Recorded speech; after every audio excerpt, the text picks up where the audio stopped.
Hello, welcome to Papa Nick's Music. I am, as always, your host, Papa Nick Lewis. And this week we're back to Supertramp. Woohoo! A couple of weeks ago, I announced that I was going to embark on an exploration of the catalog of Supertramp. I do this every once in a while. I identify an artist that I'm familiar with. I like their hits. I probably have a greatest hits collection of theirs in my library. And I decide, okay, I like the hits. It's time to decide if I like the rest of the catalog. Sometimes this works. I am now a huge fan of the Bee Gees because I did this last year before last, sometime back there I did it. I did it with ABBA, and I decided, I'm not really a fan of ABBA. I did it with Hall & Oates here very recently, and I'm a moderate fan of Hall & Oates. I'm not won over to thinking they're one of the best recording acts I've ever come across, but it was worth doing the exercise, and now I'm glad I've got those albums in my library. And this time I'm doing Supertramp. So a couple of weeks ago, I posted a video in which I ranked their singles. I gave you my top 10. I didn't rank them. I just gave you my top 10 singles that they had released because this was the familiarity I had with the band. In the intervening weeks, I've gone through the catalog. I've listened to everything. I've made my little notes. I've tallied my marks, and I've come up with a ranking. So we are going to do that today. We are going to rank the studio albums of Supertramp. Before I get into this, though, I want to talk a little bit generally about what I've learned here. I've learned, first off, that Supertramp is a band of dualities. Anytime you've got a recording act like this that has two creative forces, we've got two songwriters in the band for the bulk of their catalog. We've got Rick Davis and Roger Hodgson. Quick pronunciation note: it is Rick's last name is spelt Davies. I'm assuming that we're using what I believe to be relatively standard British pronunciation of Davis here. Every famous person that I know who originated in Britain or the UK or wherever, Ireland, wherever, if their name is spelt that way, they pronounce it Davis. It's Greg Davis is the taskmaster. Alan Davis is I've got his book back there. It is Alan Davis, the comedian. Ray and Dave Davis of the Kinks, right? So they all pronounce it Davis. So I'm assuming Rick pronounces it Davis as well. Rick, if you're watching and I'm mispronouncing your name, I apologize. But we've got a band of dualities here. We've got two primary songwriters, Rick Davis and Roger Hodgson. And they are both very different songwriters. Even though the bulk of their work is credited as being written by both of them, from what I understand, no, they wrote individually, with the exception of the first album. We'll talk about that when we get to it. And so if you hear the lead vocal on a song is Rick Davis, then chances are overwhelming Rick wrote it. And if the lead vocal is Roger Hodgson, chances are overwhelming that Roger Hodgson wrote it. And these two guys are very different guys in terms of their sensibilities, which I think is interesting. When you've got two guys who are working together like this, I'm thinking like Lennon and McCartney, right? Their sensibilities meshed a lot more, particularly early on, than Rick and Roger do. Rick is blues. He's a blues rocker. Roger is more of a pop writer, right? Very, very different styles of music that are driving their songwriting, which means you've got a certain amount of it's listening to a Supertramp album is a lot like watching a tennis match. I mean, the ball's going back and forth over the net between blues and pop, back to blues, back to pop, which I find interesting. Neither positive nor negative. It's an interesting facet of the catalog. The second duality, though, I think is more important, and that is that they are very carefully walking a line between pop success on one side and artistic significance on the other. I was thinking back as I've been listening to this stuff, and I've been going back down the misty corridors of time in my not very reliable memory. Um, Wondering why I have never done this before, because I have had a copy of Breakfast in America for going on 30 years now, and it is one of my favorite albums. I mean, it is a very nearly perfect album. Spoiler alert. It's going to come pretty high in the ranking. Um, so why did I never listen to other music by the band? I mean, I loved that album, and I really like a lot of their hits. I really like Dreamer. I really like Bloody Well Right. I mean, there's a lot of good stuff there. So why did I never explore the catalog? And I think it's because I had them pegged in my head as a prog rock band, which I don't think anybody is going to be surprised to hear me say that. And while I like some individual bits of prog rock, overall, I'm not that big a fan of prog rock as a genre. I like individual bits. I like Yes, Fragile, but I don't, for the most part, I can take or leave the bulk of Yes's catalog. I like some bits of Emerson, Lake and Palmer, but for the most part, I'm not going to do a deep dive on Emerson, Lake and Palmer anytime soon. And this is because when I'm listening to music that seems to me, this is very subjective, so I'm telling you right up front, personal opinion here, but it seems to me, as I'm listening to a lot of prog rock, I'm listening to artists who are earnestly trying to be artists. It is intentional. It is, I want you to see the depth here. The old saying is, there are two things that if you care about them, you never want to see them made: laws and sausages. I would add art to that. When I'm listening to prog rock, I feel like I'm watching the sausage being made. I can tell, I can see the artistic decisions, and I don't generally react well to that. That makes me feel, I don't really have a word for it, but it's a level of responsibility, maybe. It's a level of insight, maybe. I'm not sure what the hell it is, but it is not it is not aesthetically pleasing for me to see what I can determine, or what seem to me to be the outcomes of decisions that are made for in service of the art, as opposed to in service of just having a good pop tune. Okay, some of this is that I like escapist material more than artistic / interpretive material. I like popcorn movies rather than deep cinema. Just general preference on my part.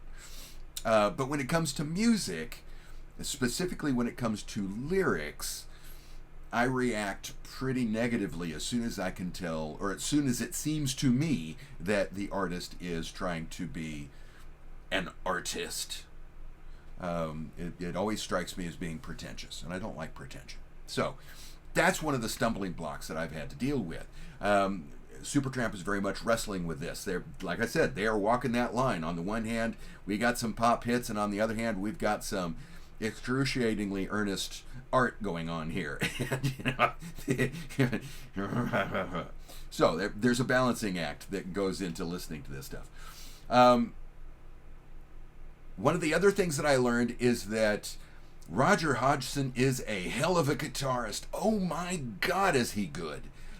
Every member of the band is a phenomenal musician. I mean, even when the songwriting is not that great, it still sounds good. I mean, these guys know how to play their shit. But Roger Hodgson particularly impresses me now that I've listened to it. On the first album, he played bass, and oh my God, is there some really good bass work on that first album. From the second album on, he was playing guitar, and oh my God, he does some really good guitar work. I never thought of Supertramp being a guitar band. I always thought of it as, two keyboard players. I knew that there were guitar songs in there. Give a Little Bit is obviously a guitar song. It sounds like it was written on a guitar. It is made to be played on a guitar, but it's a strumming chord progression song. It's not a It's not a song with a lot of intricate solo work or anything like that. But my goodness, Roger Hodgson knows what he's doing when it comes to that sort of stuff. More on that in a little bit. So, there's a lot of good that has come out of this. A lot of insight. There has been a lot of reflection on my part as I've been doing this, which I very much enjoy. So, this has well been worth it. Am I currently considering myself a fan of Supertramp? More on that later. But let's get on to the ranking. Now, before we get to the ranking, obviously we have to do the subjectivity notice. We firmly believe here at Papa Nick's Music that there's no such thing as objectively good or objectively bad music. There's only music that we like and music that we do not. And as long as we keep that in mind, the idea that the aesthetic experience is innately subjective, then this is a wonderful conversation. It's educational, and it's entertaining, and it's everything that's happiness and sunshine. The conversation goes off the rails real quick, though, as soon as somebody in the conversation insists on being seen as objectively right. So, I am not making objective statements here. Please do not interpret anything I'm saying as having the stamp of official objective verification or anything like that. This is my impression. These are my opinions, and that's fine. You can disagree with me. I've got no problem with that. I enjoy that conversation. That conversation is always fun, and I would encourage you to drop those disagreements down below. Just make sure that you're aware going into it. This is a conversation about differing opinion, not things that are factually right or wrong. Also, since this is an album ranking, it's been a while since I've done an album ranking, we need to talk about the ground rules for album rankings. Here at Papa Nick's Music, when we rank albums, we rank original studio albums that have as their primary purpose being a collection of songs. So original, no compilations, no reissues, remasters, reimaginings, any of that kind of stuff. So none of the greatest hits packages are in here. Studio, no live albums. We're not doing the Paris album, any of that stuff. Albums, it's got to be a full-length album, no EPs, don't have to worry about that. And then finally have as their primary purpose being a collection of songs. This is the catch-all category I use to eliminate things like Christmas albums and soundtracks and tribute albums and stuff like that. I don't think that they really compare favorably to the rest of the catalog. They have a different reason for existence, so it doesn't seem to me to be fair to compare them with works that aren't having to live under those rules. So, when we pay attention to all that stuff, that means we've got 11 albums recorded between between 1970's Supertramp and 2002's Slow Motion. So we've got 11 albums in there. We ready? Okay. Now, one last caveat before we get into this.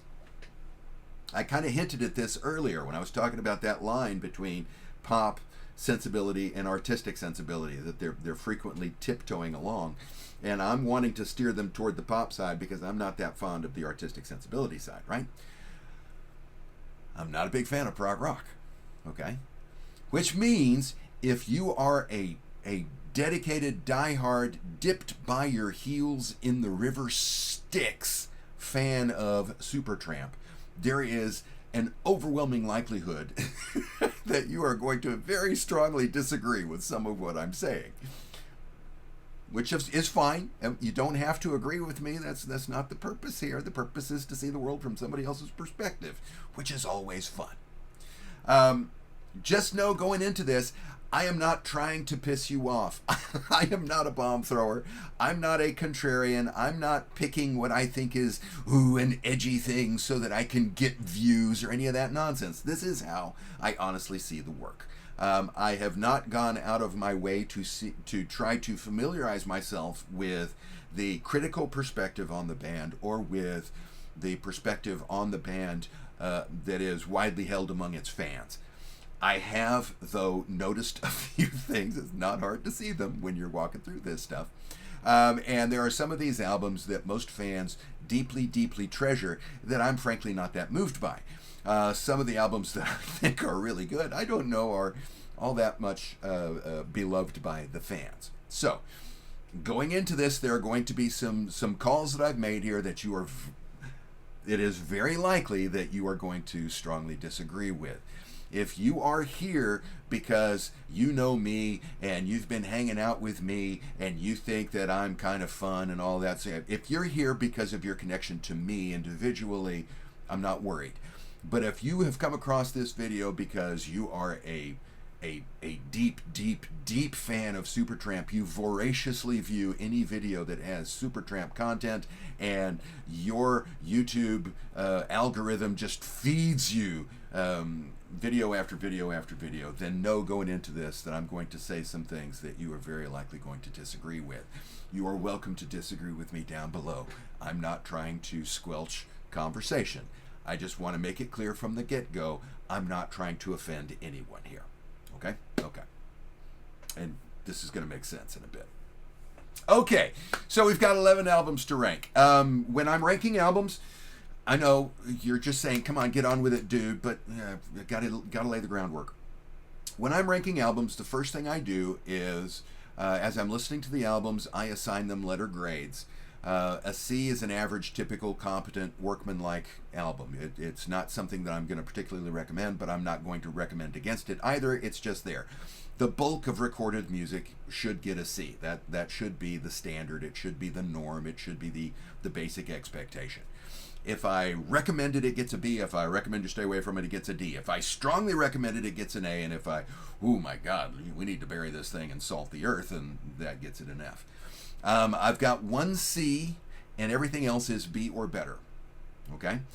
When I've got albums that end up with the same grade, I make my decision between the. I'm not giving myself any ties here. I make the decision based on the ratio of songs that I like to songs, the total number of songs on the album. Okay? Okay. And my bottom ranked album, coming in at number 11, 1985's Brother, Where You Bound.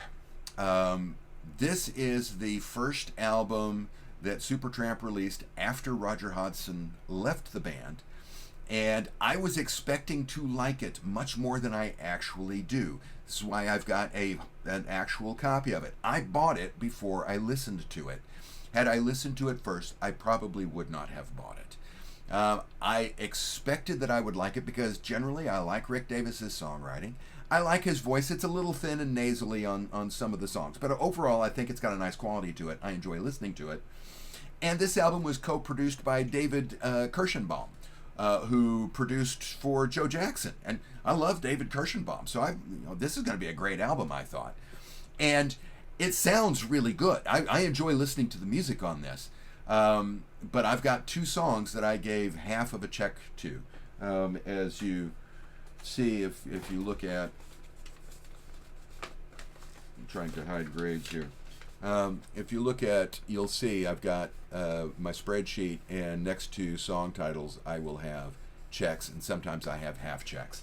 And I had two songs that got half checks. Cannonball and Still in Love each got half checks. The rest of it was largely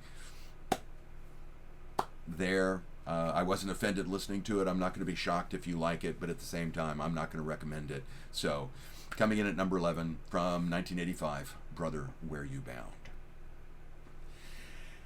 Coming in at number 10, we have one of the three albums that I do not have a copy of. We're going to be dealing with a couple of these just right off the bat here. At number 10, a song or an album I would give a solid B- to is 1997's Some Things Never Change. As far as good songs on here, I would give a full-blown check to You Win, I Lose. I thought that was a pretty nifty song. I would give a half check to Get Your Act Together. Everything else is, it's okay. It's not going to rock your world, but it's not going to offend you either. My main problem with Some Things Never Change, to a lesser extent, I also had this album with Brother, Where You Bound, is that this album is a good, 20 minutes longer than it needs to be. if we could go through and edit this to take each one of these songs and trim it down to where it's somewhere between 3 and 4 minutes, 4.5 at the absolute max, I think we'd have a much tighter album, and I think it would benefit from that. One of the issues that we're going to have, one of the issues that I have with the band as a whole, is they have a tendency to extend their songs beyond the beyond structural specifications. They tend to be bloated a little bit with excessive instrumental flourishes and solos, and it's just okay. Wrap it up. Come on, we're getting tired of this song. Let's move on to the next one. This is my pop sensibility versus my artistic prog rock sensibility coming through here. We also have a problem with some of these albums in that Rick Davis tends to slip into what I call sting rhymes. So Rick has a problem with what I call sting rhymes. And sting rhymes, named after Sting from the Police, because Sting had a bad habit of doing this. Sting rhymes are rhymes that are so close together that they call attention to the fact that they are there. Okay, this is part of seeing the sausage being made from my perspective. The worst example of sting rhymes in the Police's collection is the song Tea in the Sahara from, I believe that is from Zenyatta Mondatta. I'm not going to look it up. I don't care where it's from. My sisters and I have one wish before we die, and it may sound strange, as if our minds are deranged. Please don't ask us why, beneath the sheltering sky, we have this strange obsession. You have the means in your possession. God damn, I hate that. When the rhyme is that close, it's just screaming, hey, see if you can fill in the blank for what this next rhyme is going to be. And I ended up doing that on both Brother Where You Bound and Some Things Never Change, and to a lesser extent a couple albums we're about to talk about.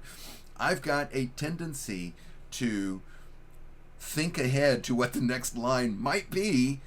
Now that we've established you've got this really tight rhyme going, oh my God, every once in a while I get surprised by it, but for the most part I can clock what that next word is going to be, and it frustrates me because before long, because I have a sarcastic sense of humor, before long I'm looking ahead and I'm trying to create parody lyrics as I'm listening that are going to follow the same rhyme scheme, and you don't want you don't want that. You don't want your audience mocking you while they're listening to your music. So if we can trim down the songs on Some Things Never Change, get them down to, like I said, 3.5 to 4.5 at the outside minutes. And if we could fix some of those lyrics, oh my God, it would be good stuff. Because the musical performances on both Brother Where You Bound and Some Things Never Change are fantastic. We just have some editing that we need to do. Coming in at number 9, 2002, Slow Motion. Pretty much, we got more of those sting rhymes and we've got bloated arrangements. So it's the same thing that we've got in the other two that are down here. As far as good songs, this album, Broken Hearted, the track Broken Hearted gets a full check. The track Little by Little gets a half check.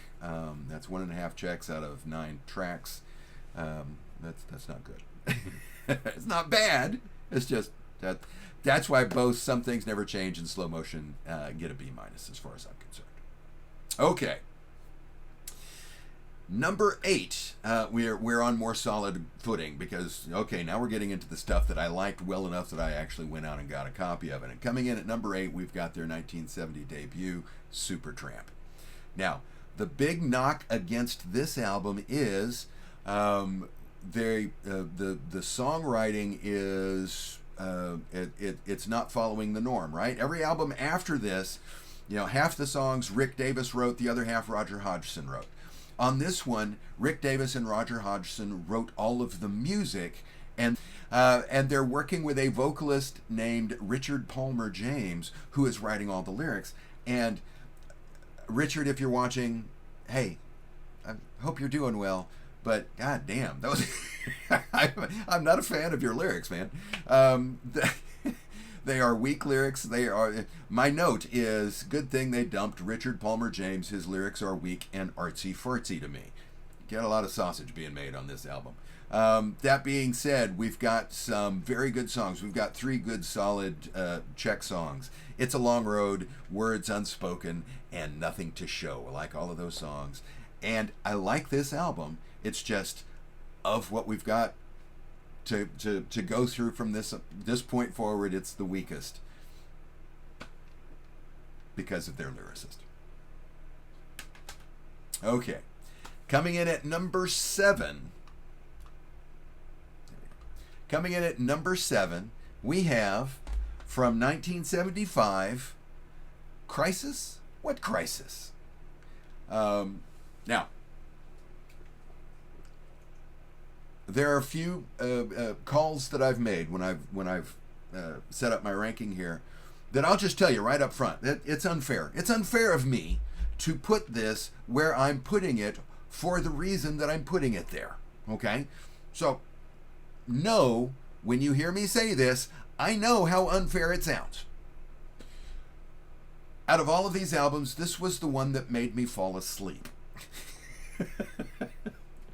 When I'm listening to music, keep in mind, when I'm listening to music, I'm not doing something else and I've got it playing in the background. No, when I'm listening to music, I'm sitting with headphones or earbuds if I'm out on my back porch. But I'm sitting with headphones on, generally have either my eyes closed or I'm reading a lyric sheet so that I can understand, because I have, hearing issues, deciphering language sometimes. But I am immersing myself in the music. I am listening, by God, to that music. This is not something that I'm doing casually. And sometimes, it's like sometimes if I'm trying to meditate, I fall asleep. In fact, every time I've tried to meditate, I've fallen asleep. It's one of the reasons why I don't meditate anymore. That happened with Crisis. What Crisis? Which tells me that this album did not connect with me. It lulled me to sleep. It didn't keep me engaged. Now, that is unfair. It's unfair for me to blame this album because I was tired when I was listening to it. But, hey, c'est la vie. There it is. We've got 3 songs that I give a good solid check to. Ain't Nobody But Me, Another Man's Woman, and the single off of this that I had on my top 10 a couple of weeks ago, Lady. The first side of this is pretty decent. The second side, though, man, I dropped right under. And it was Just a Normal Day. That was the song that, yeah. It's not fair. I know it's not fair. But, c'est la vie. Number 7, Crisis. What Crisis? Okay. I'm going to take a quick drink here. Green tea, in case you're curious. This next one, when I started this, I said, I know there are going to be some decisions I've made that are going to piss you off if you are a diehard fan of the band. I went through that because of this decision right here. This album that I have at number 6 is an album that most fans would definitely put in the top 3. A lot of them are going to put it at number 1. Oh my God, a lot of people really, really love this album. I mean, they really, really love it. And I understand it. I get it. I can see why they like it. It's just the things that they are reacting to, the things that they are interacting with as they're listening, are not things that I find particularly valuable. This is one of their prog rockiest albums, which is why their fans love it as much as they do. And that is 1974's Crime of the Century. Yes, I'm putting Crime of the Century number 6. Are you fucking kidding me? Yes, I am. No, I'm not kidding you. Yes, I am putting it at number 6. I know why this album is as popular as it is. I get it. I understand it. But it doesn't connect to me the way it connects to most fans. A very good example, a case study, is the first track on this thing, School. Everybody loves School. Everybody thinks School is just, oh my God, it's brilliant song. And I'm largely indifferent to School. Bloody Well Right gets a full check. School, Hide in Your Shell, and If Everyone Was Listening got half checks, and everything else I can largely take or leave. So I understand why you love the album as much as you do, and I do not mean to offend you by putting it at number 6. And I'm sorry that if it makes you angry that I put it at number 6. I really am. I'm not saying that for ironic humor purposes. But yeah, it's number 6. Now, one of the reasons why that's going to piss you off if you're a fan of Supertramp is that I put it at number 6. The other reason why it's going to piss you off is the album I have at number 5, which is 1987's Free as a Bird. Oh my God. Free as a Bird. I want to get a copy of it. I just haven't found a copy of it yet. Are you kidding me? Free as a Bird outranks Crime of the Century? Yeah, it does. Crime of the Century got a slightly better grade. I gave it a B+ to A-, whereas I gave Free as a Bird a straight up B+. Crime of the Century had 3.5 checks worth of songs on it out of 8 tracks total for 43.8% check rate, if you want to check my math. Free as a Bird had 4.5 checks out of 9 tracks for a straight up 50% check rate. I like half of Free as a Bird, and I like that half of Free as a Bird more than I like the roughly third of Crime of the Century that I like. Okay? Particularly, I would point out the songs It's Alright, Not the Moment, and I'm Begging You. Those are fantastic songs. Now, I know I can see why fans hate this album. But I thought it was a fresh of breath air. I thought it was a breath of fresh air because I listened to this right after listening to Brother Where You Bound, and I thought Brother Where You Bound was bloated and ponderous, and it did not impress me. And then this thing came along, and it was fun and it was sprightly, and I liked it. We've got issues with sting rhymes because Rick Davis is doing all the songwriting, and from Brother Where You Bound on, he's sting rhyming most of the time. The song It Doesn't Matter contains a howler where he rhymes down low with hobo. And it's like, oh my God, I did not see that one coming. That one took me by surprise, but it made me laugh out loud when I heard it. So we've got some problems with the lyrics, but I really like the music. I have the same kind of reaction to Free as a Bird that I had when I was going through the Queen catalog, talking about Hot Space, because I think Hot Space is just a fun album. I don't think it's a great album. I don't think it's a weighty album. I don't think it's an album that people are going to be listening to 100 years from now or any of that bullshit. It's a fun album. And that's kind of how I feel about Free as a Bird. It's a fun album. That's why it gets the nod over Crime of the Century, believe it or not. Okay. From here on out, I don't think I have to really explain myself. So the pace should pick up a bit.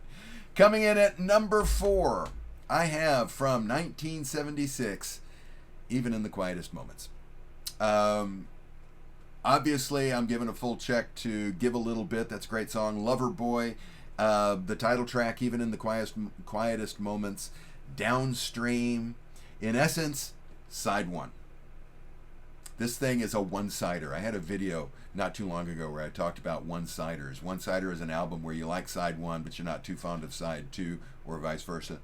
This is a one-sider. And if we put the side 1 up against the side 1s of most of these other albums, oh man, this thing's gonna clean the room. It's gonna clean the room. It's gonna mop the floor. That's the metaphor I was going for.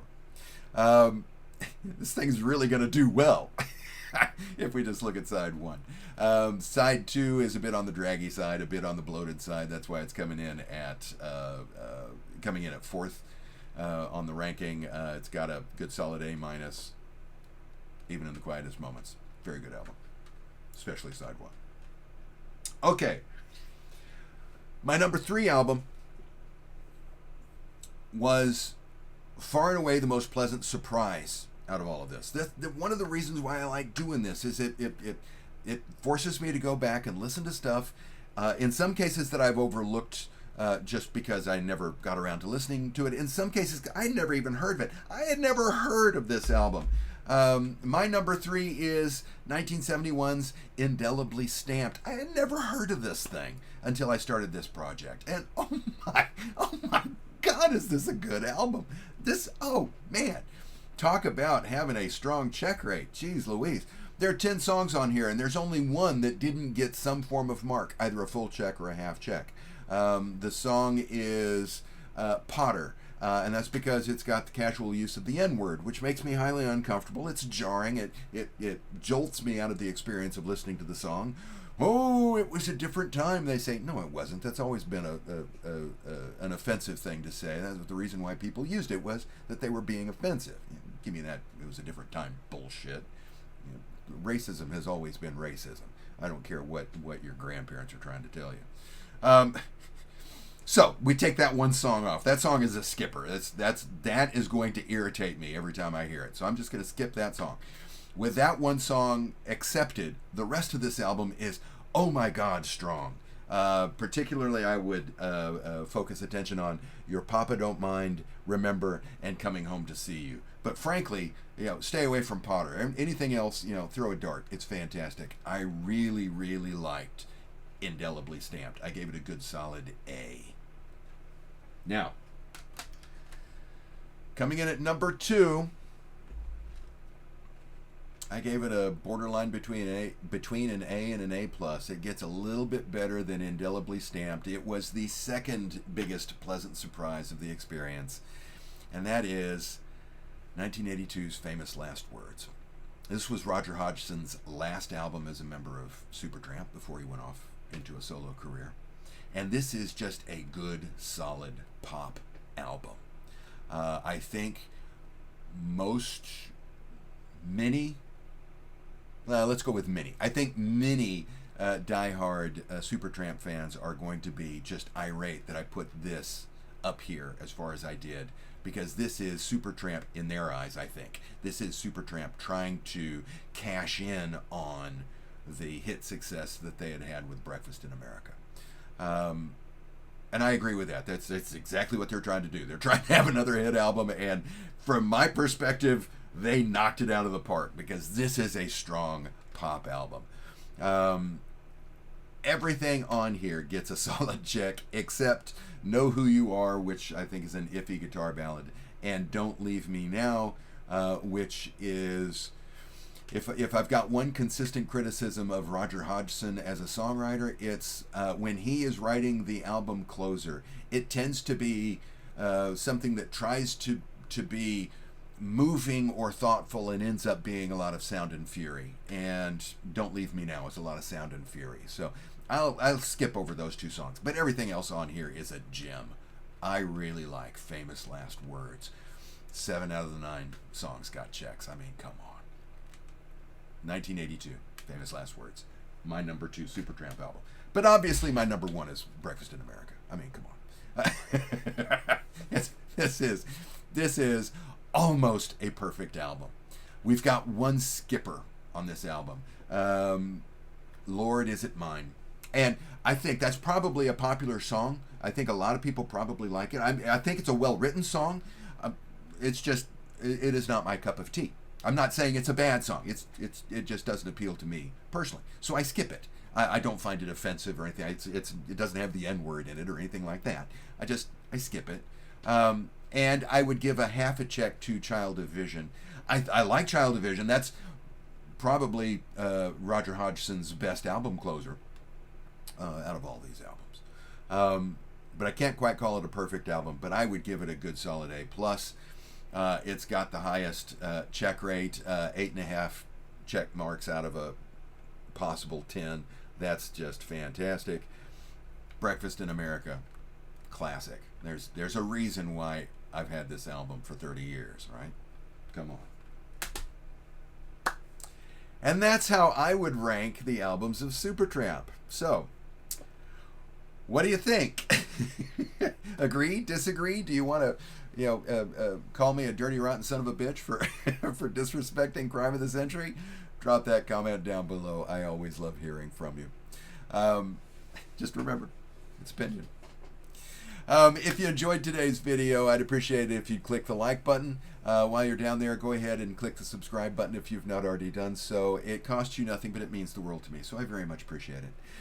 If you do subscribe, I'd appreciate it if you would consider clicking the bell for notifications. The YouTube people like that, so on their behalf, I thank you. And thanks again for hanging out with me today. I promise I wasn't trying to be a bomb thrower. I promise. Next week we're going to talk about my top 10 album tracks. Right now I'm toying with doing 2 top 10s, a top 10 of Rick Davis songs and a top 10 of Roger Hodgson songs. More on that next week. I should have a decision made by then.